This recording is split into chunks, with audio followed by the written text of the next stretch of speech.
when India keeps Hasina there, and she's allowed to make speeches here. And every speech is very inciting.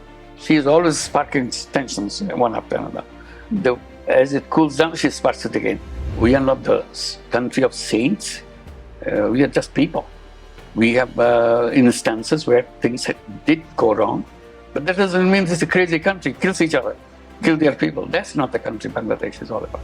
We have lots of business with China because we buy so many things from China. And how to build this relationship that will benefit economically and so on. Absolutely. This is what I was saying, integrating. They said, oh, he's taking over. I said, my God, I'm not a general to take over anything. Banking system doesn't work because all the money has been siphoned off. In the beginning, some like 75% of the money in the banking system were loans which were never paid back. To have all the SAARC country heads of the governments take a picture that we are still here, we can do that. So I said, why is that? What's wrong with this? SAARC was such a dream that we will have no border as such. We who are in interim government have no ambition, no political ambition. Election day, the winners are declared, we say goodbye, go home. That's our job.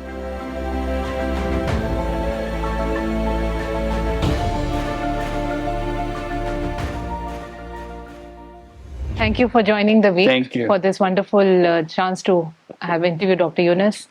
My first question to you is, we want to know more about your growing up years, your student life, and how did you really think of, when you thought of future for Bangladesh and your own future and families you grew up with, how do you see the entire transition? Well, it's a long journey. Yes. Yeah, something about your childhood. I grew up in the village. Then my dad brought me to town because he has a little shop in town. So that's why we grew up, me and my brothers and sisters, and went to local school, government primary school. Gradually went through the school system, and it was an exciting time for me because as a young person growing up at that time, discovering what this is all about. I was active in the Boy Scouts movement, and that gave me an opportunity to get involved with many different things. Because as a Boy Scout, you join other kids, Boy Scouts, camping, cooking, all kinds of excitement. And that led me to many different things, joining provincial Boy Scout rally, which is a huge thing, the camping ground, enjoyed. And the national jamboree, going to West Pakistan, first national jamboree for Pakistan, Karachi. So another world. And in between you cross through India, so you see the whole India, travel by road, railway. Within Pakistan, visit all the parts of Pakistan, West Pakistan, as kids from East Pakistan. So that's another exciting thing. So Boy Scouting became a theme in my life as growing up. I was invited, I was joined in 8th World Jamboree in Canada. So that is exciting. I was a 15-year-old going out of East Pakistan at that time, joining the Pakistani group to go to Canada to join the Jamboree. An interesting thing that not only is a long journey to go there, it's still very memorable part is crossing Atlantic by ship, because transatlantic transportation was more frequently is done by ship rather than a plane. It's very early days of plane flight. So that was exciting thing to do. And then visited USA, Canada as a Boy Scouts. So on the way back, we bought, the Boy Scout Association bought 3 microbuses in Germany so that we can drive ourselves all the way to Pakistan. So that was another exciting thing, to go through entire Europe. Right. The reason they bought these microbuses, because they thought the money that you spend on the plane fare, you could buy these microbuses. So this will be your asset. All you have to do, somebody has to drive this. So they trained people, the troops that we have, who will be driving through all over Europe. So we took our opportunity to travel all over Europe, because we are not in a hurry to go home. Right. So we just look at the map, where to go, we go there, we go to the Boy Scout Association, report ourselves, and become part of the city. So that was exciting. It took 6 months to come from Europe back to home. So that was a very exciting thing for me. So that is one part of growing up. Then education here, then going to scholarship to go to USA, Fulbright scholarship, getting my PhD, teaching there in the University USA. So that's another part of it. So that's a kind of growing up period. Right. And now we see the fondness that you have for students, for the young generation, and you always say that they're full of ideas and the future is theirs. How do you see this transition happening in Bangladesh? And are you satisfied with the way the students have come in and they're trying to bring about a certain change, which is we are calling the next level of what Bangladesh would be looking at in terms of politics? In all my growing up and all my work that I have done since I came back from the USA, because of the independence struggle that we joined to free Bangladesh from Pakistan, so create a new country. And I stayed on, continue with that. Whatever I have done, the focus comes back to me repeatedly. I focused on women, particularly poor women. So that's remained a big focus for my work. And young people, the children of those families. So that still continues, the young people. And that led to the creation of microcredit to unleash the capacity of women, destitute women, to take care of themselves. So it's no use for people to survive on donations and people's mercy on them to have them to survive. They can do things for themselves. So that was the thing that, say, the finances will play a key role. That's a long story how it developed. It's very innocent kind of work doing next to the university campus where I was teaching. And that grew. And ultimately, we developed into a bank called Grameen Bank, or a village bank. And the idea caught up around the world, because this is the first time people even thought that the poor people can be financed. You can give a loan. Loan size is very small. They thought, this is crazy. Giving $5 loan, $10 loan. Who cares for this kind of money? It's a pity. But we thought this is most important for people's life, because they cannot have a penny. To get a $5 is huge money for them. And there's a lot of use for them. They find that they use. So that's how it began. And I felt that the creativity of human being is just limitless. Simply, we don't recognize them. Whether you are literate, that's a different thing. As a human being, you are packed with your creativity as you are born as a human being. So never touch that. We are always saying, you go to school, do this, do that, otherwise you cannot do that. I said, no, a human being, as a person is born, it comes packed with all this energy, all this creativity, and so on. So you need a kind of opening. And finance is an opening thing, that once you have the money in your hand, your mind start functioning, because you can do things. You don't have the money, mind doesn't work, machine doesn't work. So what is the use? What can I do? I don't do anything. But the moment you touch the money, it electrifies you, that I have some use for this money. And I want to do better than my neighbor, better than my friend, competitive spirit and all that. Success, one tiny little bit success excites you, they have done. So that area that I kept on emphasizing, that human being as a person is very creative, and all it needs to create is a supportive framework. The framework that I was looking around is completely against it. It's always institutions that are built on the wrong premises, like the whole banking institution, because I'm talking about finance, is based on a wrong premise. The very basic principle of banking is, the more money you have, the more money you get. I'm ready to give you more. So I said, that's a wrong thing. So the rich become richer, poor remains untouched, Right. because you're not going that way, you go this way. I said, why don't we try the one that gives the money so that they can do that? So I reversed the whole banking system in my own little area. My principle is the reverse.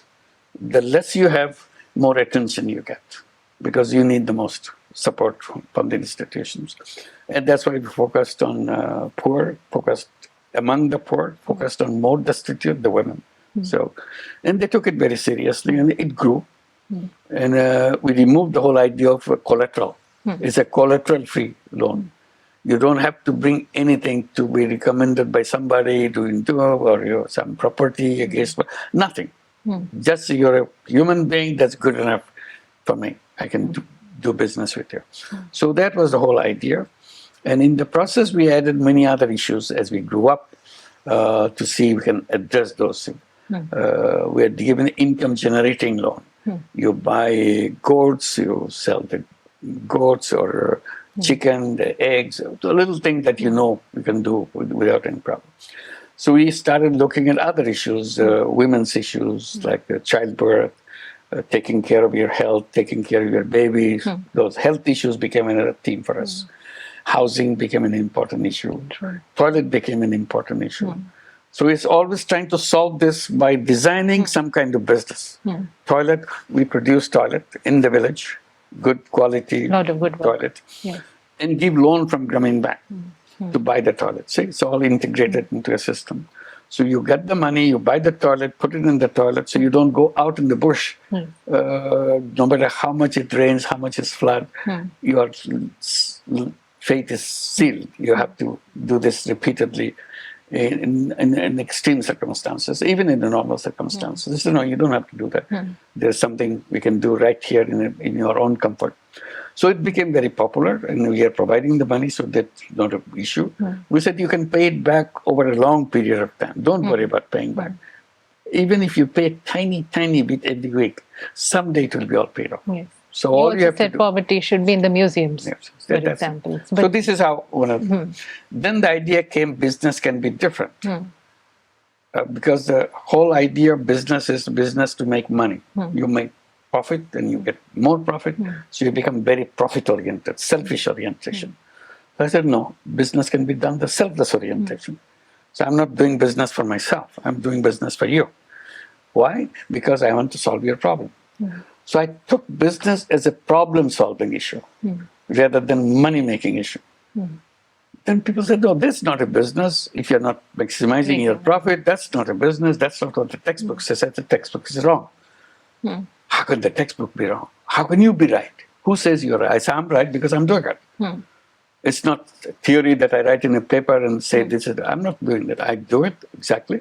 And I created a business where I'm not interested in making money. I'm interested in solving the problem. So I'm looking at the result, what I get. So this controversy went on in academics groups, since I'm a teacher, economics teacher. So people kind of poke at me that this is a crazy thing. This is not, you shouldn't be in the academic world because you're completely deviated from here. I said, no, I'm in the academic world. You are at the deviated point. So those controversies were. And now you're in the political atmospheres and the middle. So I called it a different kind of business to distinguish it, call it a social business, and defined it by saying it's a business to solve problem without any intention of making money. So that became another stream of things, social businesses and so on. Now coming to present situation. Go ahead. Present situation. So it's a background that shows you've always looked at alternative means and shown the world a different way, a different approach, whether it comes to academics or whether it's coming to, we're talking of poverty and how business is done, how politics is being done. Now, in the interim government, which measures would you say are completely new and you're proud of that have been taken in the last 8 months? And now, what are also the challenges that you think where there are some possibly shortcomings which you think you need to address at the moment? Well, you bring to our interim government that I'm part of. I was not waiting to get invited into it, but suddenly I get a phone call. I was in Paris at that time, organizing Paris Olympic because I was trying to do Olympic. Who were the students who called you? One of those student leaders, I don't know if you're familiar. Nahid and Asif. They're the two. What did they say to you? I have no idea who these guys are. What did they say to you, and how did you make up your mind? You have to become the head of this government, that now there's no government. So we decided that you would be the one to do that. I said, no, you decided, but I'm not decided. Okay. So I'm not interested in doing that. You find somebody else, because that's not the kind of thing I would like to do. So they kept on repeating, calling me again and again. So on the last day, I said, well, why didn't you give a final effort to find one person who can do that? Because I'm not interested to do that. They came back at the end of the day, said, no, we have tried. You have to do that. Then finally I said, look, after all this thing that I've seen in the newspaper and the television, what's happening, you give so many lives. You could have been killed too. So you sacrifice yourself to this kind of struggle that you have gone through. So you have given lives for that. So I thought maybe I should be able to do that because of the inspiration that you bring and the opportunity that you bring for people. So that was the beginning. He said, you have to come right away. I said, no, I'm in a hospital right now. I had a small surgery. So I'm talking from a hospital at the time. So I said, okay, but come as soon as possible. I said, well, I don't know, because I have to talk to the doctors. They have to release me, whether I can travel all this distance and so on. As soon as they allow me, I'll come. So they allowed me. The hospital, they're very excited, because already it's in the newspaper, in the television in Paris. The news is spread. So they are surprised that this guy was just here. Now he's head of the government of Bangladesh. They said, we'll do everything to make sure you can safely go travel and take responsibility that he's waiting for you. So that's how I came. And the 8th of it, this whole thing happened on the 5th of August. I came on 8th of August. So for 3 days, there were no government. So they were just negotiating. And they were not buzzing from me. And so that's how I got involved. So coming back to my question, which ones would you say are measures the interim government in the last 8 months is proud of, from compared to in the past, of how institutions are being run, whether it's law and order, governance, and reforms. And now, what are the shortcomings you think, or the need of the hour now for the interim government at this stage? Yeah. When I took over the responsibility, I saw that this is shattered economy, shattered institutions. Everything is kind of mutilated, destroyed. There's no place where you can step your foot and say you can move anymore. You move from there. So our first thing is to see how we can create something out of this disaster. So banking system doesn't work because all the money has been siphoned off. Huge amount of outstanding loans for the government to pay, the payment issue. Foreign exchange reserve at the bottom. In banking system, lost all the money which is transferred away from Bangladesh to somewhere else, billions of dollars of money. So you see, nothing is working. You have to build an economy which will function. So go piece by piece. It's a building at the whole economic structures, institutions, policies. People who are running those things are the cronies, are the disciples of the previous regime. So you're not sure whether they're going to work for you or they're just destroying what you want to do. So we have to kind of get the people out to make sure that the people who run they are believers in the new system and so on. So we said that we have to build a new Bangladesh out of this disaster that we have. It's like after an earthquake, all those buildings, things, nothing there. So all nothing but devastations around you. So there you pick it up. How you build your life in front of all this disaster. So this is what we have to do. We have, institutions are not functioning. Police is not working because police yesterday was just shooting at people. They are afraid to go to the street because people will just go and kill them or attack them. So they are afraid. It's a long term. It's a very long term. So our first job was to make sure that the credibility is established and policies established and institutions start functioning. In the beginning, some like 75% of the money in the banking system were loans which are never paid back. So how do you start from that, the bad loans? So, can the banks function anymore? The question of, do you close down all the banks, keep one or two out of them? So one decision, we'll keep all the banks open, see how we can do support. Government will support the banks so that they can function. Depositors have faith in the banking system and so on. So everyone is new. You have no idea, you have no instances where you can follow the footsteps to make sure. So that was in the law and order situation, because everybody suspects everybody else. If they are suspecting the law enforcing agency, that they are the people who are responsible for. So out of there, you create an economy, you create a system, and get back to work, kind of urging the people that now we have to rebuild the whole economy again. Now, when you're rolling out so many reforms, do you think we need to wait for a reform process, which, of course, as you explained, is a long-term process, and then enter elections so that the elections are also free and fair, and bring people out in terms of confidence when they vote? Or do you think that process should be done now of having elections and let the elected government carry on with the reforms? Can both go hand in hand? All those institutions are mutilated, kind of de-shaped. So if you want to use those things again, you produce the same structure again. Fascism in full spirit will come back again, because these are the things which have supported it, fed the system to grow in the wrong direction. So one of the basic decisions right in day one is that we have to reform the system. Everything. Case by case.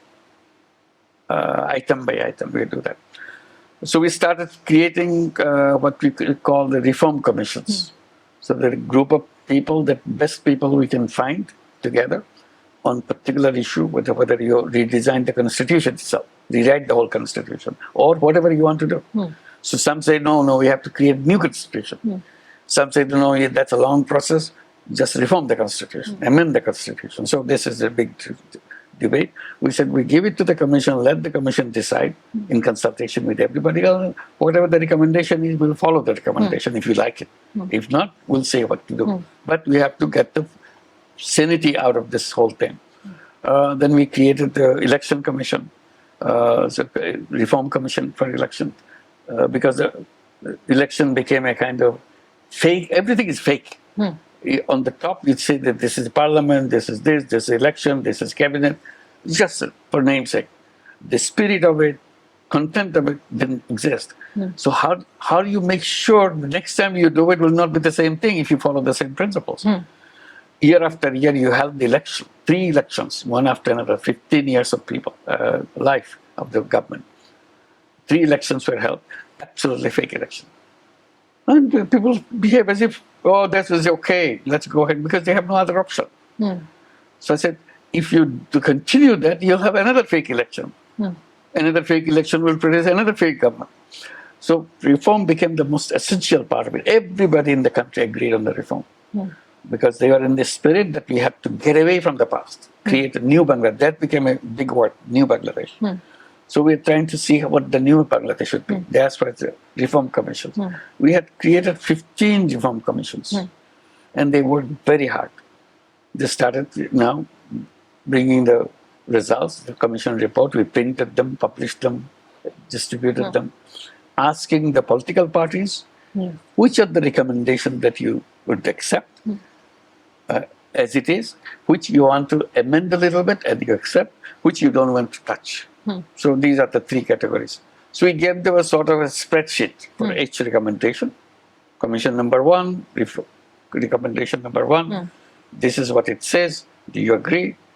If you don't agree, what is it that you don't agree about? Do you want to amend it? What is you want to amend? Other one, I don't want to get involved with this. This I don't agree at all. So you give them options. You just put tick marks and so on. So this is the process now going on. The whole. We created a separate commission to do that. We call it Consensus Building Commission. And Consensus Building Commission goes around with this, they have been given all these reports to study and make up their mind. And this Consensus Commission goes around explaining what they have in mind, the political party, any question, they answer the question. And ultimate goal is to see where you want to put your name into, whether it's a agree part or a disagree part or an amendment part. So this is the process now going on. And after this, we'll see there are, say, 40 political parties. So we'll have 40 such opinions, and we'll pick up the items which everybody agrees, or most of them agrees. Out of 40, 35 agrees, 36 agrees, and so on. So we'll put them in a separate spreadsheet. These are the common minimum common to everybody. And we'll share with them. This is where everybody agrees. Check whether you agree with that. This is what you agree on. Is there a timeline for this process? Yes, the whole thing, we already said that. Is there a deadline for it? Deadline for election, yes. December. December is the first, and all the way to June. If you want a larger number of amendments, reforms, then we go up to June, so that we don't have to go beyond June. June is the deadline. So December is the beginning line. If you want to finish it up, depends on how many of them you agree. So you can do that. If you want to get a quick job, this election can happen from December on. But it should not cross June. That's it. This is the limit we have put. So now they are working. We are waiting for the consensus list. Then we'll invite all the political parties to sign onto this list that you agree. Yes, you agree. So we have a list, and we'll call it July Charter. The whole nation agrees on this. This will be something very, very unique in Bangladesh history, because it's very difficult to get all the political parties agree on anything. So we at least have something all agrees on. Now we have to implement it because you all agree. So that's the part we come and prepare ourselves. Once you have prepared that, changes of amendments can be done before the election. Some of them will be done before the election, and some of them will be done after the election. So which are the ones that you want before the election? So that's another consensus building process.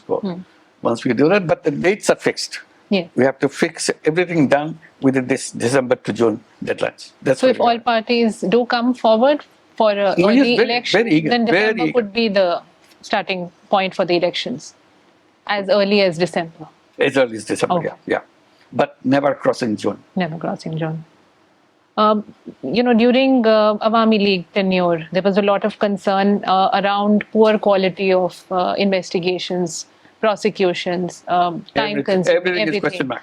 Do you think today we've reached a situation in Bangladesh where law enforcement agencies, we do not expect false cases or prosecution in the same manner of people who are now on the other side, which is Awami League itself? What would be your assurances, as far as law enforcement agencies are concerned and their functioning today? The whole idea that if you're following the Awami League prescriptions, Awami League way of doing it, there's no reason why this government should exist. Because you're just continuation of the same old thing that we said was wrong. So our job is to make sure that we are not doing that. We have to do it in a proper way, in a legal way. Everything has to be very legal, and make sure that we continue on that path. Right. When we see, you said India is a close ally of Bangladesh. Right, definitely. You really believe in strong ties. You recently met our Prime Minister, Mr. Narendra Modi. How do you see the relationship going forward? Are we taking steps to build it up from this interaction? And how was your interaction? Well, as soon as I took this responsibility and started looking around the neighboring countries, particularly with India, one issue that kept raising, how to get back to SAARC. Because I'm a big fan and big admirer and big supporter of SAARC all along, ever since the idea was launched. I was very active. This was a kind of, as a young person's dream. This is what the whole subcontinent should be. And it still remained that way, very devoted to SAARC. So I was very sad when I got into the government. SAARC is a forgotten word. I said, why is that? What's wrong with this? I came to take the responsibility in August. September was the United Nations General Assembly. So I keep saying that, can we have a meeting of the SAARC countries before we go to the General Assembly? No, can't do that. So I came to the General Assembly, said, can we have at least 5 minutes to have all the SAARC country heads of the governments take a picture that we are still here? We can do that. So I said, why is that? What's wrong with this? SAARC was such a dream that we will have no border as such. It's the whole thing is the European Union. Our mind is filled with the emotions and excitements of European Union. So I can go anywhere. This is what the SAARC is all about. I can work anywhere. That's what the SAARC is all about. I can invest anywhere. That's the SAARC is all about. Today, we're just falling apart from each other. I said, why don't we go back to SAARC? So answer I get, no, it's a relationship between India and Pakistan. I said, India and Pakistan, there's 2 countries. SAARC is bigger than 2 countries. Why can't we try to resolve this issue rather than say we don't play the game anymore just because you are not happy with this neighbors and so on. I said, then the whole thing doesn't work anymore. We have to solve problems. That's the whole idea of being together. So instead of saying that, no, I'm not in the game anymore, let's continue with the game and solve the problem. Where is stopping that? So that's where I'm coming from. I'm always talking about bringing all these countries together, not the way it was. Much more than that was. That's what the SAARC spirit. So I am belonging to the SAARC spirit. So this is what I've been continuing. And I said, relationship between Bangladesh and India it should be the best of the relationship in the whole world because we're neighbors. And I keep mentioning that you cannot literally draw the map of India without drawing the map of Bangladesh. So integrated we are. So there is no reason why we should. Border has passed through your living room. Crazy thing. One part of your house is here, another part of your house is another part. Part of your village is here, part of the village is there. Your mosque is on the other side, your playground is on this side. I said, that's where we are. We are integrated by nature. So we are in our society. We speak the same language, same history. We are part of the product of the same history. So we have to go back to that. So I see it's not functioning that way. So this is what I was keep raising this issue again and again and continue to raise this issue. Our faith is to stay together rather than fall apart. But why do you think it has fallen apart and come to this, that India-Bangladesh relations, which were never strained, are going through this kind of a phase? And what would be your prescription to bring it back on track? Work together. Go back to the SAARC spirit. Come back.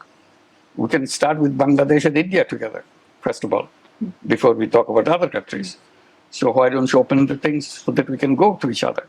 And this is what I was saying, that at least we can, in this corner of the SAARC, with Bhutan, Nepal, and... you're talking of visas, you're talking of trade right now? Everything, relationship. We can do it in this corner. That's why I mentioned about the 7 sisters.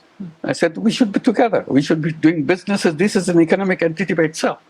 But do you think your comments were taken out of context? Absolutely. This is what I was saying, integrating. They said, oh, he's taking over. I said, my God. I'm not a general to take over anything. I'm the guy who's bringing people together.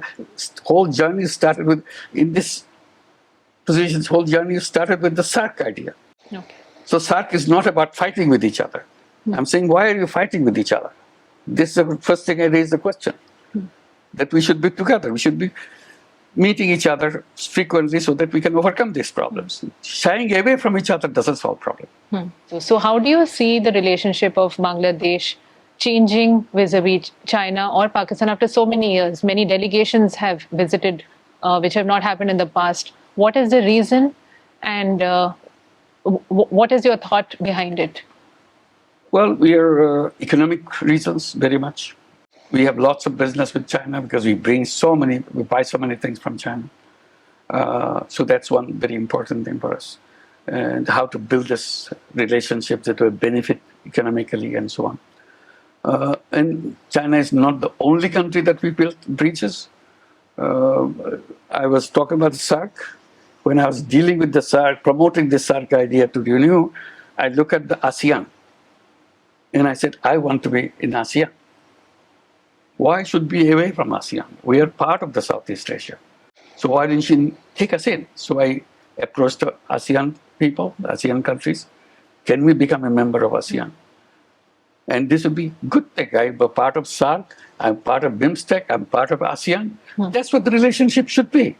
With connectivity. So this is part of integrating things rather than separating out.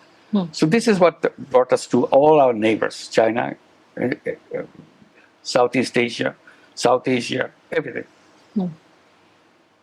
Coming back to within Bangladesh, we're talking of misinformation, a lot of propaganda also.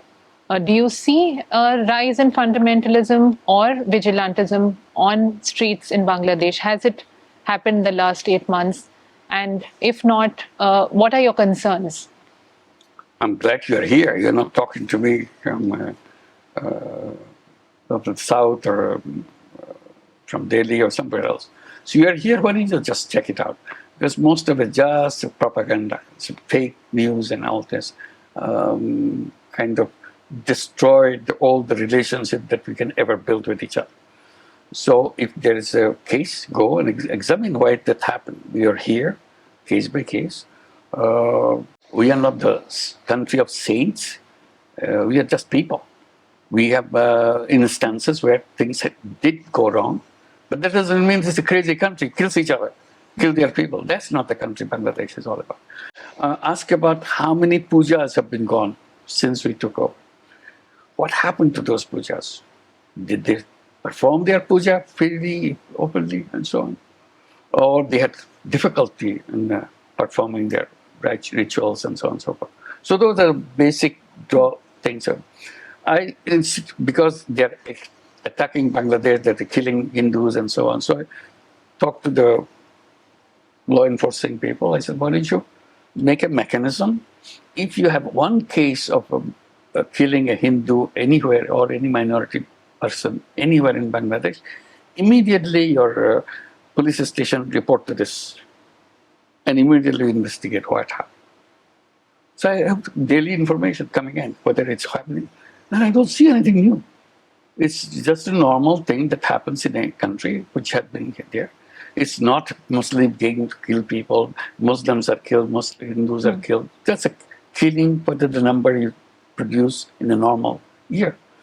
So you're attributing it to not communalism, but crime in general? Crime in general. Or is it political violence? There's some political violence from some instigated political violence, because people who have been ousted from this country are trying to come back. So they have their own policies, particularly when India keeps Hasina there, and she's allowed to make speeches here. And every speech is very inciting. People get very angry.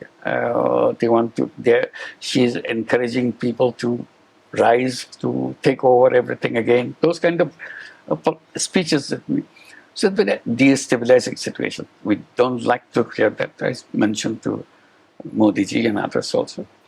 What has been the response so far? Response is, well, we cannot control her voice. This is a social media. She can use social media. This is not a very helpful thing to do that. So this is where we are right now. So those are not helpful to get the tension down rather than tension up. She is always sparking tensions one after another. As it cools down, she sparks it again.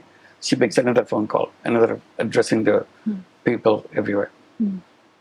Somehow within Bangladesh, do you agree that India and Hasina together have become almost like an entity where any anti-Hasina feeling is also translating into anti-India sentiment? And do you think governments in future can differentiate between the two? Are you hopeful? And how long would that process take? I'm not only hopeful, I want it to happen. Because that's what I said, at least you are keeping her in your country. I cannot stop you from that. But you can stop her to speak, to create the tension within the country, and that spills over between the country. Because people get angry not only within what you are coming as a political party. At the same time, you are doing it from India. So India is our enemy, hosting her in their country and so on. So unnecessarily doing that. So this will continue to remain that way unless we have addressed this issue very firmly. And how do you see role of Awami League now when elections are going to be held? Do you think there would be possibly a ban on them contesting the election, or do we carry on with the democratic process as usual? What's your thought? This is about 8 months. Nobody stopped Awami League. And nobody is saying we're going to stop. So this is a speculative thing. So we don't know what's happening, whether Awami League itself will say that we don't know, whether they want to do that. That's up to them. Whether Awami League will exist or not, that's a decision of Awami League. They have not said we're going to exist. They have not declared themselves that we are a party here. So first they have to take the step. So when we are doing the consensus, they have not really come forward to participate in any kind of a political engagement. They don't exist in this country. Yes. So we saw in the July a cross section of people, cutting across political lines, coming in. Jamaat also played a huge role. How do you see Jamaat playing a role in the coming elections? And what kind of role do you see of the Jamaat playing at the moment? When we moved from Hasina world to New Bangladesh, we promised ourselves that it will be a democratic country. Freedom of speech, freedom of assembly, freedom. So anybody has anything, they can do that, as long as they follow the rules. That they're not violent, they're not disrupting life of the people and so on. So any party can come and just tell whatever they want to say. So we cannot say Jamaat is out. We can't say that. Then you are violating the very principle on which you want to build your nation. So this is what we are following. But there shouldn't be any apprehension, or should there be, on political Islam? What are your thoughts on this phenomenon? Freedom of speech, freedom of practice. You go back to the principle, not just a specific thing. You stay with the principles. Last question. Everybody is also wondering about when elections are held, what would be your role? Because the youngsters still need mentoring, they still need a direction, and they may still request you to be participating in any kind of democratic process that unveils after December. How have you thought of being part of the new Bangladesh? The role of interim government is to prepare the country so that we can have a good election, which we never had before. So that's our ambition, that's our dream, that we hold election. We who are in interim government have no ambition, no political ambition. Election day, the winners are declared, we say goodbye, go home. That's our job.